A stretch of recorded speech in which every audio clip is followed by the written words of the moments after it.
Gawa tayo ng tosinong baboy. Ayan, bali, bumili ako ng laman kanina and then, in-slice ko lang ng maninipis. Ayan po. Tapos nilagyan ko siya ng ketchup. Ayan pa yung ketchup, paminta, and then bawang at eto syempre, kalamansi, ang pampasarap. Oo, ibababad pa yan, nalagay pa yan sa ref. Di bukas. Aba, matagal pa yan, hindi pwedeng bukas agad. Kailangan masarap na masarap. Papakain Ayan, ako. ganyan po. Kayo na po ang bahala kung gaano po kadami ang gusto nyong toyo. Ayan, bali dato puti toyo na po ang gamit ko. Tapos, ayan, may bawang, UFC ketchup, and then, isang kalamansi lang po.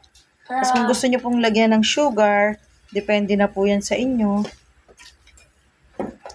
Ayun na po ang ano niya, kung gusto niyo po ng matamis-tamis, para mas masarap na daw po kasi yung matamis-tamis po. Di bukas. Dahil gusto ko po na medyo matamis, lalagyan ko po siya ng konting sugars. Ako. Ayan guys, lagyan natin siya ng isang spoon ng sugar. Dagdagan natin ng konti. Ayan.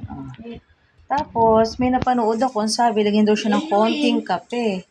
Black coffee. So, try natin. Mas masarap daw siya, lalo na pag tumagal, mas magiging makapit daw yung lasa.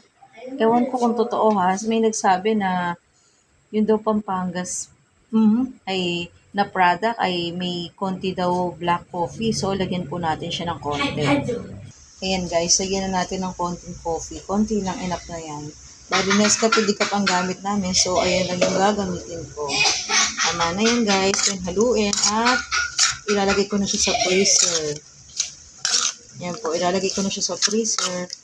And then, pwede na akong magbaon sa Monday.